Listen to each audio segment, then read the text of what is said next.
Grand Matin Sud Radio, 7h-9h, Patrick Roger. L'invité ce matin, Olivier Dussopt, ministre du Travail. Bonjour Olivier Dussopt. Bonjour. Quel vrai bénéfice de la réforme des retraites? Question après des semaines de débat et un nouveau rapport du corps. On va voir ça dans un instant. Demain, quelle réforme aussi sur le marché du travail, les salaires, le projet immigration. C'est ce que nous allons aborder avec vous en évoquant aussi la dissolution du mouvement des soulèvements de la terre et puis les questions autour d'un éventuel remaniement et un rapprochement ou non avec les LR. Commençons donc par le dernier rapport cette semaine du corps, le Conseil d'orientation des retraites, qui indique que les mesures prises ne vont pas suffire. Il y aurait toujours un déficit de l'ordre de 0,2 à 0,3 points du PIB. Non, mais c'est un peu ça, quoi, non? Ouais. Le rapport du corps, nous avons l'habitude, en 2017, le président de la République a fait campagne avec un Conseil d'orientation des retraites qui disait tout allait bien, puis 6 mois après, tout allait mal. Ouais. Mais le rapport qui est examiné aujourd'hui et qui a été publié hier dit que l'inflation fait que les retraites coûtent plus cher et que en 2030, il pourrait y avoir un déficit d'à peu près 0,2% du PIB. À 0,2, 0,3. Cela vient confirmer 4-5 milliards. Cela vient un tout petit peu plus. Ouais. Ça vient confirmer deux choses. La première, c'est que contrairement à ce que beaucoup ont dit pendant la réforme des retraites, le système des retraites n'est pas équilibré. Et si nous avons fait cette réforme, c'est pour équilibrer le système de retraite. Nous disions et nous disons toujours, qu'en 2030, le déficit serait autour de 13 milliards d'euros. Et aujourd'hui, le Conseil d'orientation des retraites dit que sans réforme, le déficit en 2030 pourrait être de plus de 20 milliards d'euros. Parce que l'inflation pousse le déficit. Bon, donc, mais s'il y a toujours un déficit, ça veut dire que finalement, vous n'êtes pas allé assez loin, alors. Non, premier constat, le Conseil d'orientation des retraites dit enfin que le système n'est pas équilibré et que la réforme est nécessaire. Deuxième constat qui est important, quand on lit ce rapport, cela montre que d'une part, la réforme va permettre au système de durer. Il y a un moment d'inflation, donc il faudra qu'on fasse attention à cela évidemment, mais la réforme va dans le bon sens. Ce n'est pas un rapport d'évaluation de la réforme, mais simplement de projection. Et surtout, ce qui est intéressant, c'est que le rapport dit qu'avec la réforme que nous avons portée et qui a été votée par le Parlement, il y a 25% des retraités, les 25% de retraités qui sont aujourd'hui les salariés les plus modestes, c'est-à-dire les 25% de Français qui gagnent le moins tous les mois, qui auront une retraite plus importante. Et le rapport dit aussi que la génération née en 1984, ceux qui ont presque 40 ans aujourd'hui, qui auront 40 ans l'année prochaine, grâce à la réforme, auront une retraite supérieure de 10% à ce qui serait passé sans réforme. Ça vient confirmer un deuxième point que nous avons dit pendant toute la réforme, c'est que sans réforme, le système va dans le mur, et sans réforme, le système aboutissait à une baisse des pensions. La réforme que nous avons faite permet d'équilibrer le système à terme, d'ici 2030, 2035, on va devoir tenir compte de l'inflation et faire attention, et en même temps, de garantir de meilleures retraites pour ceux qui gagnent le moins chaque mois. Oui, Olivier Dussopt, quand même, les Français voient à chaque fois ces rapports du corps. Est-ce qu'on peut leur faire confiance à ce rapport? Parce que le président du corps, il y a quelques mois, il disait qu'il n'y avait pas urgence. Vous lui répondez quoi? Il disait très exactement, il disait le déficit et l'épaisseur du trait, il n'y a pas le feu relax. Oui. Ces termes. Bah oui. Le rapport qu'il soumet à l'analyse de son propre conseil aujourd'hui montre que nous avons bien fait de faire cette réforme. Bon, à quoi sert cet organisme alors? C'est un organisme indépendant qui fait un certain nombre de prévisions. Le gouvernement a aussi des services qui travaillent sur ses propres trajectoires. Il est utile ou pas? Faut le maintenir? Tous les organismes où il y a du débat sont utiles. Oui, bon, voilà, où il y a du débat, c'est utile. Tout de même, est-ce que vous allez accompagner cela aussi, parce que il y a eu ce gros problème pour les seniors, et donc il va y avoir l'application, bien sûr, des décrets, et dans certaines entreprises, on dit bah oui, maintenant les plus de 55 ans vont devoir serrer les fesses pour pouvoir aller jusqu'à 64 ans et au-delà, quoi. La question de l'emploi des seniors, elle existait avant la réforme des retraites. Oui, mais elle est un peu aggravée peut-être. Non, pas du tout. La réforme de 2010, qui est la dernière réforme des retraites avec une augmentation de l'âge, a montré que lorsqu'il y a une réforme comme celle-ci, le taux d'emploi des seniors tend plutôt à progresser qu'à diminuer. C'est pour ça qu'il n'y a pas d'aggravation. Par contre, nous avons dit aux partenaires sociaux, avec la Première ministre, avec le Président de la République, que cette question de l'emploi des seniors, cette question du retour à l'emploi des demandeurs d'emploi seniors, est une question évidemment fondamentale. Nous avions prévu dans la réforme des retraites à la fois la mise en place d'un index, un contrat à durée indéterminée spécifique pour les chômeurs de plus de 60 ans. Le Conseil constitutionnel a considéré que ça relevait pas vraiment d'une réforme des retraites et a préféré le censurer. Nous, ce que nous demandons aux partenaires sociaux, et je pense qu'ils sont assez partants pour le faire, c'est de travailler sur un accord interprofessionnel, un accord de dialogue social autour de l'emploi des seniors, au-delà de ces seules mesures. Comment est-ce qu'on fait pour que dans notre société, on puisse à la fois aménager les carrières, permettre des reconversions. Il y a des questions que nous pouvons nous poser. Mais c'est vous le ministre du Travail, Oui, donc mais c'est vous mais qui pouvez donner l'impulsion. Il y a des partenaires sociaux qui sont aussi là pour discuter. Oui. Et vous voyez, avant-hier, j'ai défendu devant la Commission des Affaires sociales de l'Assemblée une proposition de loi qui améliore les dispositifs d'intéressement et de participation sur le partage de la valeur.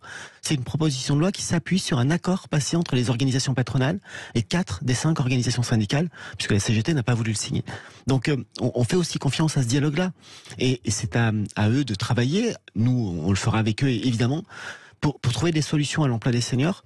Parce que quand on regarde ce qui se passe autour de nous, nous sommes, même après la réforme, même quand nous serons dans 4 ans, 5 ans, à 64 ans, nous sommes le pays européen, le pays en Europe où l'âge de départ est aujourd'hui le plus bas et restera le plus bas. Chez nos voisins, en Allemagne, au Danemark, l'âge de départ est beaucoup plus important, beaucoup plus élevé. On parle de 65, 66, 67 ans. Mais il n'y a pas la même culture sur les plus de 50 ans. Je suis d'accord, mais n'empêche parce qu'en France, vous aviez plus de 50 ans, vous étiez remis à la porte. Peut-être qu'il faut changer cette culture-là aussi. Ouais. Et si nos voisins arrivent à aménager des carrières jusqu'à 65, 66, 67 ans, il n'y a aucune raison qu'on n'y arrive pas nous non plus. Oui, donc quand même, par rapport à ce rapport du corps qui dit que dans les 3 quarts des cas, le régime va être déficitaire, vous annoncez, vous confirmez là ce matin, l'équilibre, pas donc 2030, mais...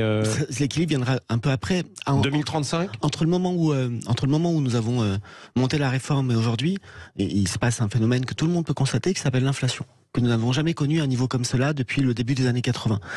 Nous allons regarder cela. Et par ailleurs... Donc vous misez sur 2035 ? La réforme que nous avons faite permet de retourner à l'équilibre en 2030. Nous restons sur cette trajectoire. Vous avez dit vous-même tout à l'heure que de 6 mois en 6 mois, les rapports du corps pouvaient avoir des résultats un peu différents. Donc ne nous précipitons pas. Oui, bon, donc vous dites 2030 ou 2035. Vous ne voulez pas donner de chiffres parce que en matière de prévision, il faut toujours être prudent et c'est un principe lorsqu'on parle d'économie et de finances publiques. Oui. Lundi prochain, l'Assemblée nationale va arriver le texte sur le partage de la valeur, c'est ça. Ça va être quoi précisément ? Qu'est-ce qu'il va y avoir dans ce texte ? Ce texte a été adopté par la Commission des Affaires sociales avant-hier. Oui. Et ce texte est le fruit d'un dialogue et d'une négociation entre les organisations syndicales et patronales. Dialogue qui a été ouvert au mois de septembre 2022 à ma demande. Dans ce texte, il y a un certain nombre de choses qui sont extrêmement importantes, même si elles sont très techniques. Aujourd'hui, par exemple, les entreprises de moins de 50 salariés n'ont pas d'obligation de mettre en place des dispositifs de participation ou d'intéressement. L'accord dit que, une fois que ce sera voté bien sûr, une entreprise qui réalise des bénéfices 3 années consécutives, des bénéfices supérieurs à 1% de son chiffre d'affaires, sera obligée de mettre en place un dispositif de partage de la valeur, soit de l'intéressement, soit de la participation. On parle là des entreprises de 11 à 50 salariés, des petites entreprises. Mais cela peut permettre à 1 500 000 salariés qui aujourd'hui n'ont pas d'intéressement, n'ont pas de participation, progressivement, d'avoir ces accords d'intéressement et de participation. Sous forme de prime, quoi. Oui, aussi, hein. mais c'est le principe de l'intéressement et de la participation. Oui, bien sûr. Mais pourquoi ne pas obliger les entreprises, dans certains cas, aussi à indexer les salaires sur l'inflation ? C'est ce qui a été évoqué, bien sûr. Quoi. Parce qu'on veut garder l'emploi en France. Qu'on veut garder l'emploi en France, parce que nous considérons, et ce n'est pas une nouveauté, cela fait des décennies que c'est comme ça, que la détermination du niveau des salaires relève du dialogue de branche et du dialogue social dans l'entreprise. Nous sommes dans un pays où l'État fixe le SMIC, et uniquement le SMIC. Le reste, c'est du dialogue social. C'est très bien comme ça. Si on dit qu'on indexe, d'abord, ça renchérit très fortement le coût du travail au risque de perdre des emplois. Et je note d'ailleurs que les partenaires sociaux qui ont signé l'accord n'ont pas mis l'indexation dans l'accord. Et par ailleurs, si on met une indexation, ça veut dire qu'il n'y a plus de dialogue social, parce qu'il n'y a plus de discussion possible. Oui, et ces primes peuvent être compris pour le calcul justement des retraites ou pas ? Par principe, les primes, que ce soit d'intéressement de participation, ne sont jamais intégrées dans le calcul de... Et oui, mais pour certains, justement, c'est un problème. On sait que ça a été un problème dans la fonction publique, par exemple. Alors, pardon, mais il ne faut pas tout confondre. Non, mais je sais, mais il y en avait. Non, mais pardon, mais vous confondez 2 choses très différentes. Oui. Là, quand on parle d'intéressement et de participation, on parle d'une prime annuelle, en fonction du résultat de l'entreprise. Voilà, c'est ça. Quand vous parlez des primes dans la fonction publique, vous parlez d'un système de rémunération des agents de la fonction publique. Tous les mois, pas chaque année, mais tous les mois, ont une partie de leur salaire, de leur traitement, en rémunération équivalent salaire, ce qu'on appelle le traitement indiciaire, et l'autre partie en prime. C'est tous les mois qu'il y a de la prime. Mais c'était le même mécanisme pour le calcul des retraites, Pas du tout, parce que vous parlez de primes qui sont des éléments de rémunération mensuels qui ne comptent pas pour la retraite, et c'est un vrai problème dans la fonction publique. Voilà, c'est ce que Quand on parle d'intéressement et de participation, on parle de primes annuelles qui dépendent du résultat de l'entreprise, donc par définition variable. Oui, mais pas forcément intégrées pour le calcul de la retraite. C'est le propre des primes. Voilà, bien sûr, mais donc c'est le même système. C'est bien ce que je disais. Et le SMIC, alors pas d'augmentation ? Et le SMIC a été augmenté le 1er mai dernier. Oui. Parce que nous avons un mécanisme qui fait que le SMIC suit l'inflation, et plus exactement, il ne suit pas l'inflation qu'on appelle générale, il suit l'inflation mesurée pour les 20% de ménages qui ont les revenus les plus bas, ce qu'on appelle le quintile, c'est un peu technique, mais c'est le quintile de ménages le plus défavorisé, et donc c'est un mécanisme protecteur. Il n'y a que 2 pays en Europe qui ont un mécanisme aussi protecteur, c'est la Belgique et la France. Oui. Et donc la prochaine revalorisation pour le SMIC, normalement, c'est le 1er janvier prochain, en fonction de l'inflation, et si entre maintenant, entre le 1er mai, et le 1er janvier prochain, l'inflation était supérieure à 2% cumulé sur quelques semaines, il y aura un mécanisme de revalorisation automatique. Oui. Venons-en aussi au projet sur l'immigration. Avant d'être sur le fond, sur le calendrier, qu'est-ce qui est prévu là finalement? La Première ministre l'a dit, c'est une réforme que nous voulons mener à l'automne. Il n'y a pas de date arrêtée. L'automne, c'est dans quelques mois et le calendrier parlementaire sera fixé plus tard. Et dans l'attente, ou en tout cas pour préparer la réforme, nous continuons à discuter pour voir si des compromis sont possibles avec les différents groupes parlementaires. Et vous avez toujours cette phrase que vous avez sortie, et donc la France ne fonctionnerait pas dans certains métiers sans l'immigration, donc il faut, c'est la conduite de votre texte, en tout cas vous en tant que ministre du Travail. Il faut savoir de quoi on parle. Quand on parle d'immigration, on parle d'immigration non européenne, parce que pour ce qui concerne les Européens, il y a une liberté de circulation et de travail, et il y a certains métiers. Je pense par exemple au commis de cuisine, où un salarié sur 4 est un étranger non européen. S'il n'était pas là, nous manquerions d'une personne sur 4 et ça ne marcherait pas. Donc il faudra aller vers des régularisations et puis ensuite une ouverture par secteur. Non, on ne parle pas d'ouverture. Aujourd'hui, je pense que tout ce qui concerne l'ouverture est suffisant. Mais aujourd'hui, on le sait, il y a dans des métiers en tension, commis de cuisine, agent d'entretien, dans le secteur du BTP, dans d'autres secteurs, il y a des personnes qui travaillent avec un contrat de travail, c'est un travail légal, mais qui, à titre personnel, n'ont pas de titre de séjour, ils sont en situation irrégulière. Des personnes qui travaillent parfois depuis 3 ans, 4 ans, 5 ans, qui sont installées sur notre territoire, qui bossent tous les jours. Et peut-être qu'on regardait la réalité en face, c'est de leur donner de la sécurité juridique à eux et à leurs patrons. Oui. À ce propos, une petite parenthèse, il y a eu une enquête là qui a été menée sur les chantiers des JO de Paris 2024. Pas d'inquiétude en fait à ce niveau-là? Nous sommes vigilants sur tous les chantiers, et lorsqu'il y a notamment beaucoup de sous-traitance, il faut faire attention à la question du travail détaché, à la question de la régularité. L'inspection du travail fait son travail pour contrôler tout cela. Oui, il va y avoir aujourd'hui en Conseil des ministres l'officialisation de la dissolution des soulèvements de la terre, ce mouvement. Certains contestent ça en disant c'est la liberté d'expression qui est un peu interdite à travers ça, en fait aussi. La liberté d'expression, ça n'est pas la violence. On parle d'un groupement de faits qui organise des actions violentes. Pensons à Sainte-Soline, pensons au saccage d'exploitations agricoles dans l'ouest de la France, pensons à ce qui s'est passé le week-end dernier, où de soi-disant écologistes considèrent qu'il vaut mieux des camions qu'un train, c'est quand même assez fantastique, et des gens qui vont à une manifestation présentée comme une manifestation champêtre et festive, en réalité, ils vont pour casser, ils vont pour s'en prendre aux forces de l'ordre. On a plus de 12 gendarmes qui sont blessés, et on a saisi plus de 400 objets dangereux. Moi, quand on me dit qu'on va manifester pour l'écologie, ça n'est pas avec un marteau et des tenailles. Mais est-ce qu'on doit aller quand même jusqu'à la dissolution en fait de ces mouvements qui, c'est plusieurs associations d'ailleurs qui sont regroupées en fait à l'intérieur. Le ministre de l'Intérieur fait son travail parfaitement. C'est-à-dire qu'il y a plusieurs semaines que ce mouvement, ce groupement de faits, puisqu'on appelle comme ça en droit, a su que le gouvernement envisageait sa dissolution. Ils ont pu apporter des arguments. On parle de personnes qui organisent des actions violentes, qui s'en prennent aux forces de l'ordre, qui s'en prennent à la propriété privée, et je soutiens, mais évidemment, à 2000% l'action du ministre de l'Intérieur face à ces factures. Oui.